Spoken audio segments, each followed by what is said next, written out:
So I'm going to do some poems for you. The first poem is called No Regrets. And I really envy people that are like, no regrets. You know, like those guys that they repeat mantras like, do everything, regret nothing. Because I am not one of those guys. And these are some examples why. 1987, yes, I'm 38.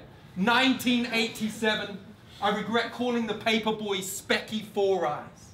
And I regret the time when trying to escape said Specky Four Eyes' angry grasp that I discovered that my rally burner was no match for a car.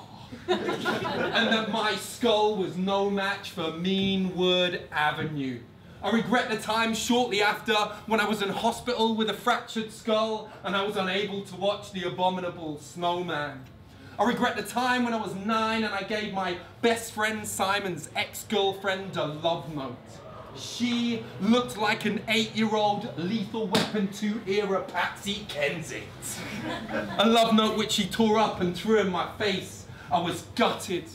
I regret the time when I fooled around with the hardest kid in school's girlfriend. We were 10. We didn't even kiss. But this didn't make a difference when the hardest kid in school found out.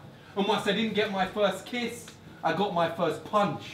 And my second, and my third, and my fourth. And if I'm really honest, then there was just a lot of tears.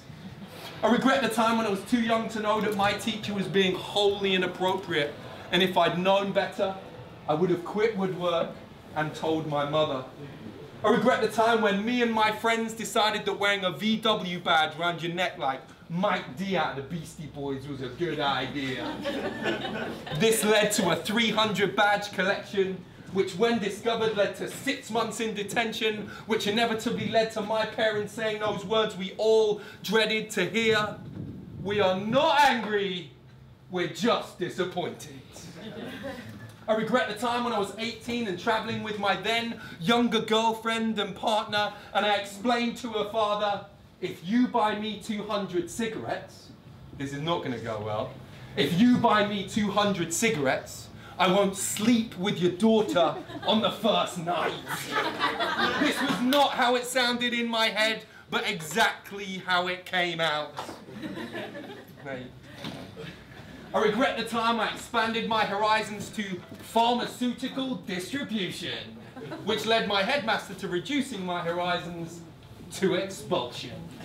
Which again, inevitably led my parents to saying those words we all dreaded to hear yet again. We're not angry, we're just disappointed.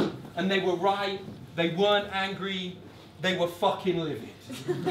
I regret smashing all those windows with my friends. We called it fun, the police called it criminal damage. I regret kissing Tracy Greenwood without moving my mouth.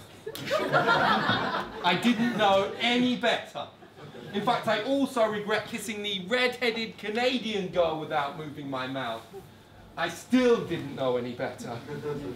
And now as an adult, it continues. The regret's not the motionless kissing yet. Except now I regret things like the big M didn't work. I regret that we didn't see eye to eye on kids. I regret that after all those years, we chose not to communicate. And I really regret how ugly it ended. Most of all, I regret at 34, still disappointing my mother, because she wasn't angry, but she was really disappointed.